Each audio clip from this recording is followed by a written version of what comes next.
deputado Ronaldo Santini, Johnny? Não conhecia, estou conhecendo agora. É um prazer. E a Gabriela, a Gabi, será que conhecia? A Gabi, ela não está atendendo, eu não sei o que está Dá uma acontecendo. ligadinha para ela. Aí, Ela é muito, né? O senhor sabe como ela é. Tá certo.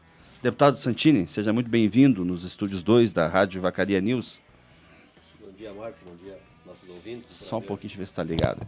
Agora tá Bom ligado. dia, Marcos. Bom dia, nossos ouvintes. Um prazer muito grande poder estar aqui hoje junto com vocês aqui para primeiro conhecer os estúdios da Vacaria News, que tem sido uma grande parceira nossa aqui na divulgação das notícias, e também rever e abraçar nossos amigos aqui. Está certo. Deputado Santini, hoje foi um tema mais debatido aqui, foi a questão da crise do Estado e num curto prazo sem solução. Outras pessoas vieram aqui, alguns que se dizem especialistas ou que acompanham a política, estão falando da dificuldade de articulação política do governo Sartori. E isso está muito claro, as entrevistas que ele dá cada vez, tanto na RBS como a que ele deu ontem para na Rádio Guaíba, ele se colocando no lugar do cidadão, como fazer. E ele não tem essa resposta e não está tendo um apoio político. Eu gostaria de saber a visão, como o senhor é o vice-presidente da Assembleia Legislativa, tendo uma visão mais até da questão do Legislativo, como fazer e a perspectiva do governo Sartori. Bom, Marcos, então vamos por partes, como você diz nas brincadeiras por aí. Primeiro, com relação à crise que o Estado se encontra. Essa crise ela vem já, e não é de hoje, são mais de 30 anos que o Estado vem enfrentando dificuldades financeiras e, claro que chega um determinado momento que algumas coisas precisam ser feitas, né? Essa crise não se construiu em 4 anos, nem em 2, nem em 10, né? Ela é crise de 30 anos aí de benesses, de concessões, de muitas vezes de soluções paliativas que se encontram naquele momento para resolver a crise e que não foram enfrentadas. Eu lembro que na época quando foi se negociar a dívida dos estados, né, o Banrisul, à época, servia para quitar toda a dívida que nós tínhamos. E nós, gaúchos, optamos por não vender o Banrisul. Nós quisemos segurar o Banrisul. E nem estou dizendo que seja essa a solução, que tenha ou que não tenha que ser vendido, ou que era ou que não era a decisão acertada para aquele momento, mas hoje 4 Banrisus não vendem. Vendendo não pagam o valor da dívida. Então são esse tipo de situações que eu estou dizendo que foram criando essa crise que nós estamos enfrentando. Ao contrário do que muitos querem atribuir, que em 4 anos agora do último governo se enterrou o Estado. Não é verdade. Isso não é verdade. Tanto é que se você pegar o balanço econômico do Estado, vamos verificar que cada ano foi piorando a situação.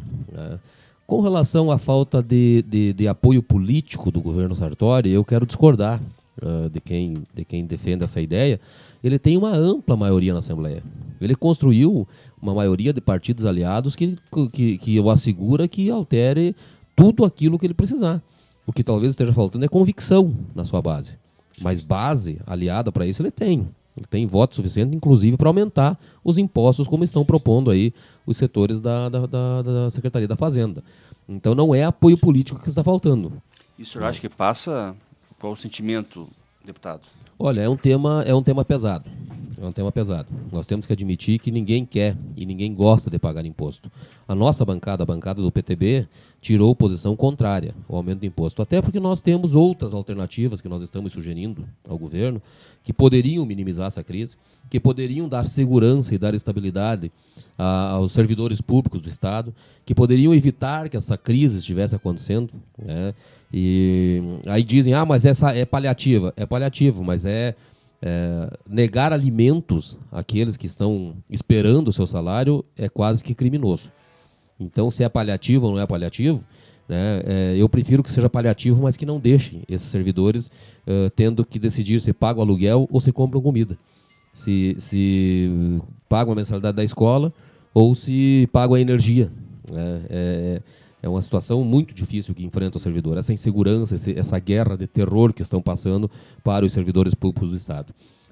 Então nós temos sugerido outras alternativas ao governo, e o que me parece que falta ao governo é sim decisão. Tomar a decisão, encarar e seguir. Errado ou certo, não importa. Mas ali tem que ter decisão. Quem tem essa caneta do Piratini na mão é uma caneta pesada. Se você não tomar a decisão, você fica protelando e fica piorando a crise. Fica potencializando as dificuldades que o Estado tem.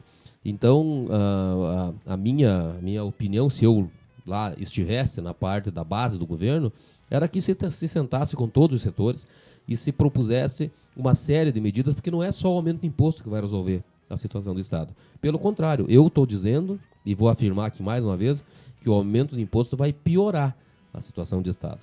Porque aqueles poucos que ainda pagam imposto, porque muitos são os que sonegam, aqueles poucos que ainda pagam imposto, vão acabar diminuindo o seu consumo. Vão entrar num período de recessão. Vão começar a segurar o troquinho que tem e a gasolina, por exemplo, vai diminuir o abastecimento. Então as pessoas vão acabar entrando no período de economia, quem sabe nós até diminuamos.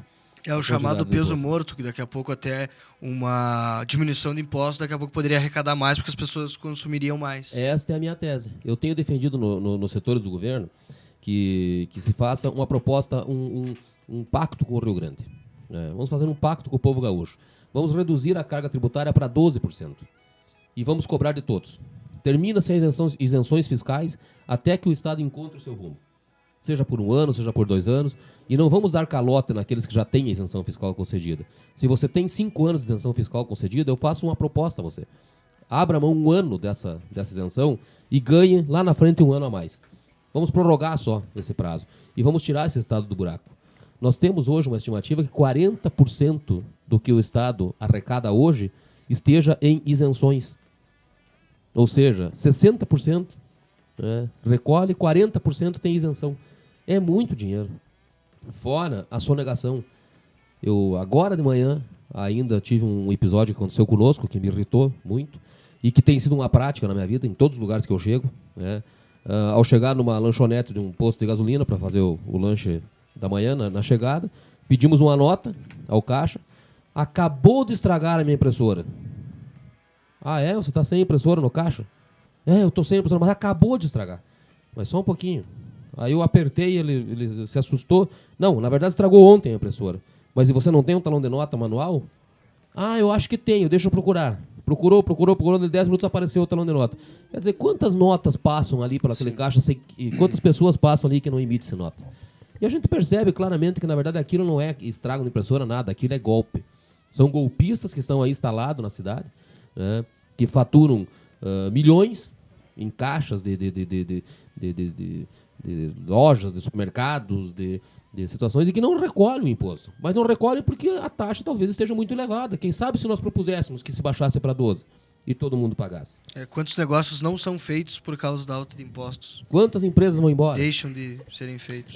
Uma situação assim que tenho sentido também até nas entrevistas dele, nessa da Guaíba, deputado, que ele vem de um distanciamento muito grande da população. Ele falou, olha, todo mundo sabe que as pessoas sonegam e não tem solução para isso. Como é que o governador vai falar que não tem solução para isso? Mas não existe isso. Existe solução, sim. Aumente-se a fiscalização. Vamos aumentar, vamos modificar a legislação, vamos punir com mais severidade. Vamos punir com severidade. Vamos botar no lugar, vamos transformar o povo gaúcho em fiscal do ICM, como nós já tivemos no passado, quando foi editada aquela edição do bolão do ICM, onde as pessoas exigiam sua nota fiscal. Vamos devolver ao gaúcho o sentimento, mas para isso, Marcos, precisa ter uma série de outras medidas. Apenas trabalhar a carga tributária não resolve. Apenas cortar direito ao servidor não resolve. Apenas mexer com o patrimônio do Estado não resolve. Nós temos que fazer tudo junto. Tem que apresentar ao povo gaúcho uma carta com 10 itens, dizendo, olha, no meu governo, ninguém vai ganhar acima do teto. Entre na justiça. Esquece penduricalho, vantagem, tudo aquilo que se acumulou. O teto é o teto, não tem. Não se pode passar daquilo. 70, 80 mil reais, como a gente vê, que absurdo. Não tem. Quiser, vai entrar na justiça. No meu governo, enquanto o Estado estiver em crise, ninguém vai ganhar acima do teto. No meu governo, imóvel que estiver em desuso, abandonado, atirado, dando despesa, o Estado vai ser vendido para enfrentar a crise. Não tem como segurar um prédio, como a gente conhece aí no centro de Caxias, o antigo Hotel Alfred, fechado com tapume. Aquilo é patrimônio do Estado. Está lá sendo deteriorado. Quanto vale aquilo? Mas se vender só aquilo, não vai pagar. Não, concordo. Mas 18 mil imóveis, um levantamento que se pediu ao governo. Quantos imóveis o Estado tem? Aí é algo em torno de 18 mil até 30 mil. Não, mas só um pouquinho. 18 mil ou 30 mil? Nós não estamos falando de 18 ou 18.500. Ou de 18 ou 19 mil. Nós estamos falando de 18 ou 30. Ou seja, o Estado não tem controle sobre o seu patrimônio. Praticamente o dobro. Praticamente o dobro. E tu entra em outra questão, que nós estamos falando da sonegação, que eu estava lendo uma pesquisa aqui da AFOCEF Sindicato, que representa os técnicos tributaristas, que questionou a eficiência do Piratini em fiscalizar o ICMS, fiscalizar quem sonega ou não. Então nós temos aqui até pesquisas falando que o Estado não tem essa eficiência para ver quem é que... Aí entra mais uma vez aquilo que nós falamos sempre, a transferência do dever do cidadão para o Estado. É dever do Estado fiscalizar? É, mas é obrigação minha também exigir a nota. É minha obrigação como cidadão informar aquilo que eu faço. Por que em alguns estados, por exemplo, é obrigatório o uso do CPF na nota e no nosso é facultado? Qual o objetivo disso? Por que se o meu dinheiro é legal, é ganhado na legalidade, não tem desvio, não é fruto de crime, eu não posso declarar o meu CPF na nota? São várias ações tem que são ser várias ações que têm que ser tomadas. Então, se você apresenta ao povo gaúcho, que é um povo guerreiro, é um povo lutador, tudo aquilo que você vai fazer, eu tenho certeza que ele terá apoio. Agora, ficar experimentando, vou experimentar por aqui. Não, aqui não deu porque berraram muito, vou por ali. Ninguém quer abrir mão.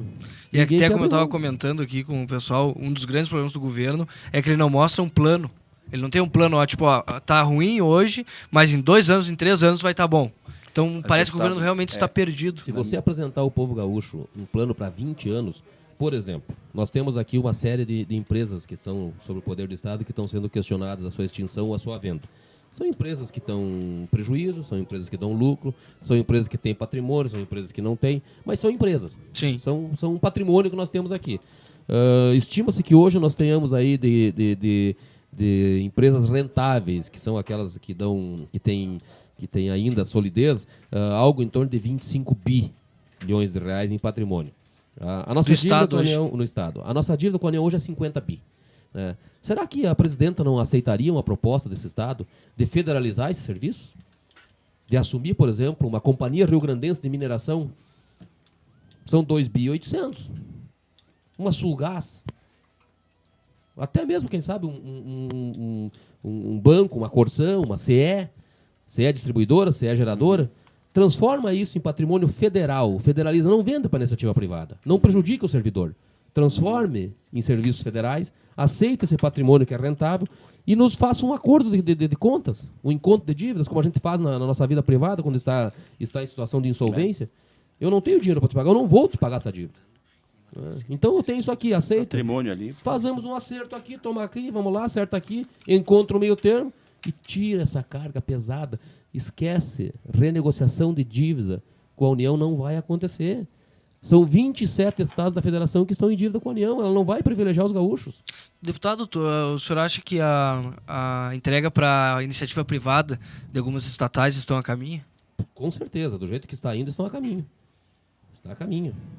Muitas coisas estão a caminho. Eu, por exemplo, eu tenho dito nas minhas falas, eu não sou contra pedágio. Não sou contra. Eu prefiro pagar uma taxa justa de pedágio, justa, e andar numa rodovia com qualidade. Agora, quando se pedagia uma estrada, tem que se pensar no acessório que vem nela. Por exemplo, eu transformo aquela estrada em iniciativa privada. Por que é que o Estado é que tem que fiscalizar o peso da rodovia, dos caminhões que andam na via? Por que é que o Estado é que tem que fiscalizar a velocidade que está andando na via? Por que é que o Estado é que tem que cuidar dos acidentados que acontecem naquela via? Negativo. Se aquela rodovia é privada, se ela está privatizada, privatiza-se junto os serviços. Privatiza a fiscalização, privatiza o controle de peso. A empresa que tem a estrada privatizada, com certeza, tem o maior interesse que sua estrada não seja estragada, que o excesso de peso não aconteça. Né? A empresa que souber que em determinado trecho da via existe perigo, né, ela vai botar uma placa de sinalização ali, porque se acontecer algum tipo de acidente ali, ela vai ser responsável por aquele passageiro. Não é o SUS que vai ter que cuidar dele. Então, e é o que acontece aqui na nossa região, deputado. Aqui o hospital da urgência e emergência dá quase 40% as rodovias que é acidentadas aqui, as serras, né? Que cai aqui, que temos que nós bancar aqui. Todo mundo pagando. Mas, deputado, para nós encerrar, que temos que passar aqui para a grade para outro comunicador, a desburocratização, esse assunto chegou a nível federal. Esse é outro câncer, né?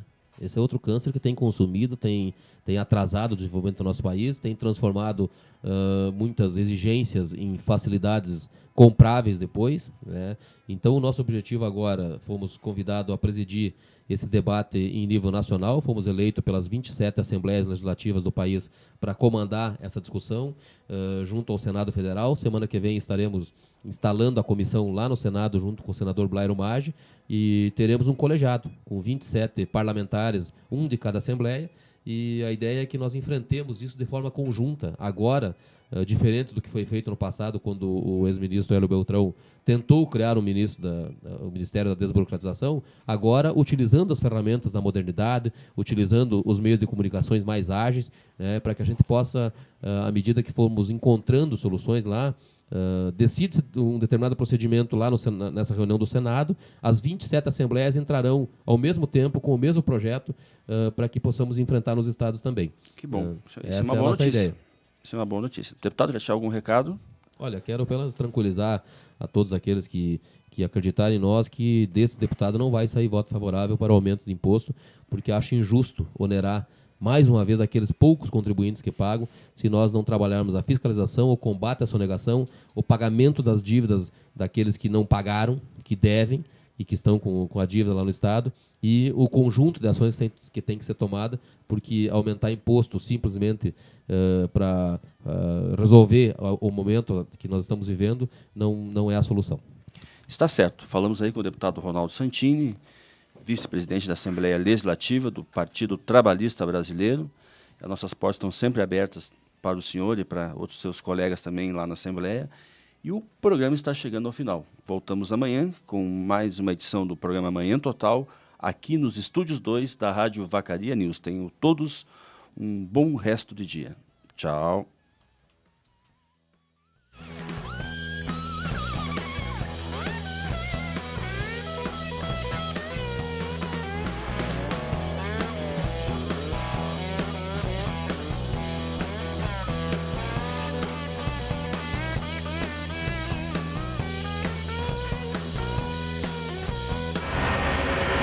A partir de agora, na Rádio Vacaria News, você ouve Radar com Fabiano Tessaro.